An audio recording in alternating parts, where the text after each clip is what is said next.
Hi, welcome back to Bro Ops. Where we're continuing the saga of Mr. Catman.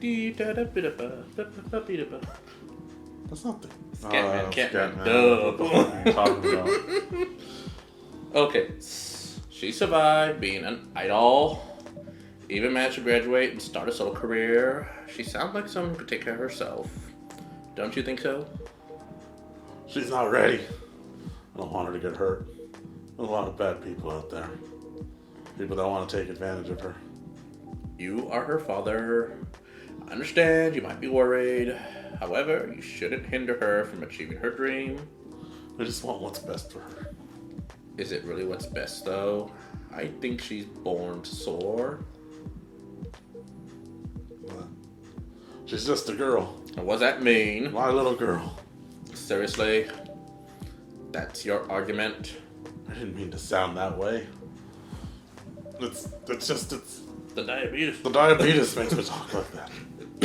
It doesn't matter whether she's a boy or a girl. You'll drive her away if you keep acting like this. With your knowledge, you should be able to help her achieve her dreams.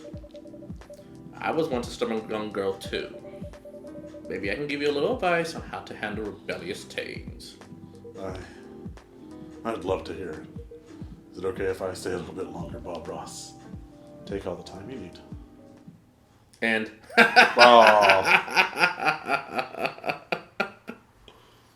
Tic-tac-carry tea with milk mixed by pouring the two repeatedly between cups.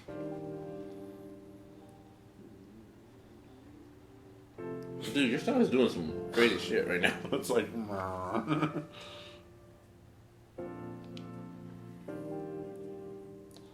What does the local paper have to say? Nothing good for military personnel stationed along East Coast prevent immigrants flooding in from the Atlantic. Werewolf representatives push the ministry for more excessive sedative. Doctor from Slaughtown arrested for experimenting with child cloning. Okay, look at that one article. Military personnel stationed along the East Coast to prevent immigrants flooding in from the Atlantic. What do you think they're hinting at there?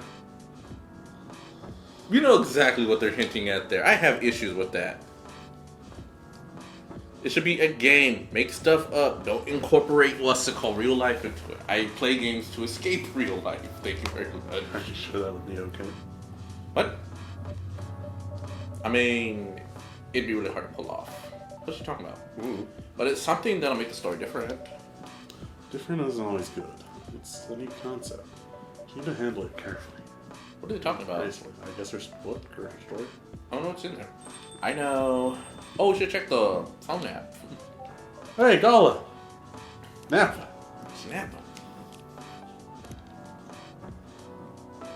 The anxious boy and his love stories on public transportation. The day was hot, sunny, and humid, just like most days in Jakarta. I was standing inside a crowded bus, neither well-functioning air conditioning nor proper ventilation, trying to keep myself productive in the uncomfortable environment by reading my recently bought copy of Somebody's The Elephant Vanishes while listening to a random playlist on my iPod. Despite the hellish conditions, you could say I was luckier than most because I was standing near the rear door of the bus, leaning my back on the side of the seat. Safe enough not to fall out of the bus, but breezy enough to breathe freely. Whoops. As mentioned, I was on the public bus in Jakarta, so naturally I needed to be wary of my surroundings, mostly to keep my belongings secure from pickpockets and other human pests. I glanced around the bus several times in between pages, and that was when I saw her. It's hard to describe her. She had no specific characteristic to differentiate her from other women. She was like the perfect example of the girl you walk past unseeing on the sidewalk every day. A girl you might glance at for a second, and then a few steps later would be hard to even remember her hair color. Never mind. Jesus Christ, man, I can't get the scenes. Don't use the stick, use the pad. If I use the pad, it jumps. Tap it. Hold on a second. Remember her color, her nose and mouth look alike. Okay, she was standing near the front door of the bus, not leaning on anything or anyone, not touching the bacteria-infested hand grip on the ceiling of the bus, although to be fair, it might have been hard for her to reach that grip anyway. But still, she stood there with the perfect balance of tree rooted in healthy soil. She stood as if somebody had suddenly put Venus de Milo on the bus and somehow fit perfectly without anyone noticing it happening. She was wearing a pair of earphones, wired just like the headphones were supposed to be, and a slight smile on her face. Sometimes she closed her eyes for a few moments to join the music she could only hear. Her eyes rarely stayed in one place as they kept wandering around the bus. Not too fast like someone anxious, not too slow like someone looking at something specific. Maybe she's the one, I thought. This isn't the first time a thought like this has crossed my mind. As a hopeless romantic, seeing any woman who perks my interest will immediately trigger a story in my imagination. A story of how I approached them, get to know them. While with the proviso that they're just as I imagined them to be. Start dating, get married, have kids, grow old in our home, and so on and so on. Random cuties, that's what I call them, unicorns among horses. The term doesn't apply to any cute girl I see, of course.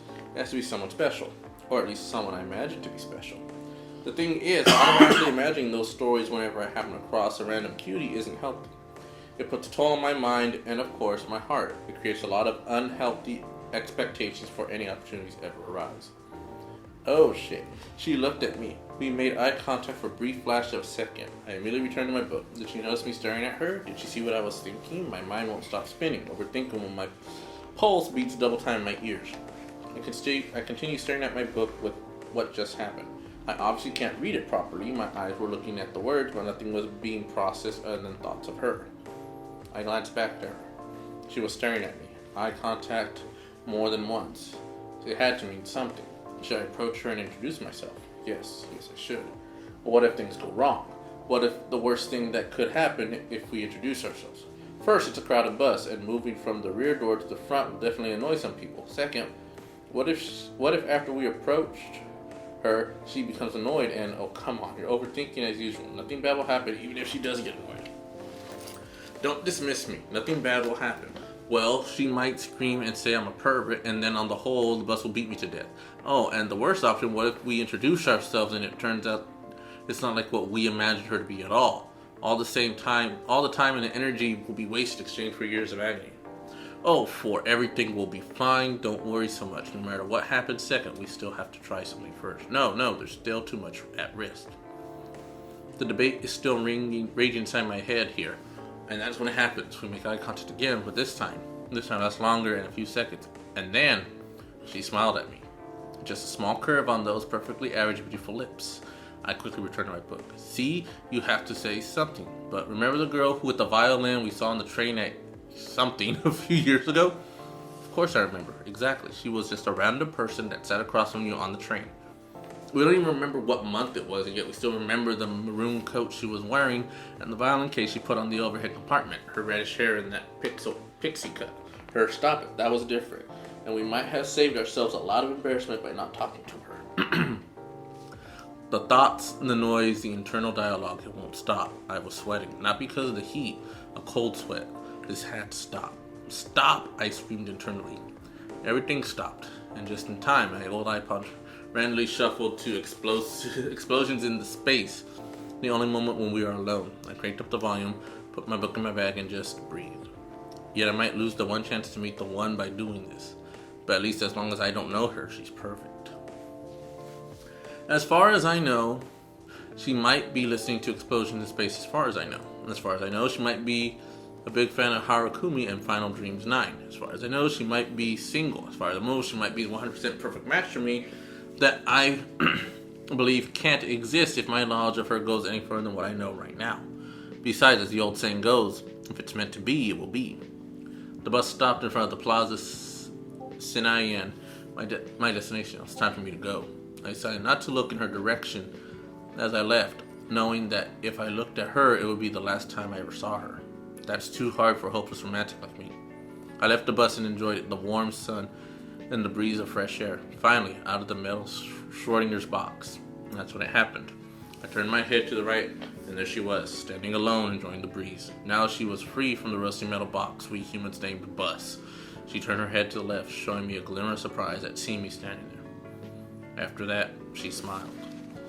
So if it's meant to be, will it be?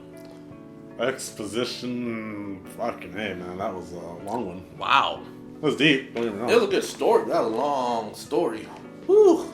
That ate up a whole Bro-Ops episode. It did pretty much. Yeah, we had like 3 minutes of the other episode of the other day, and then it just jumped to us to call that story. So, Whew.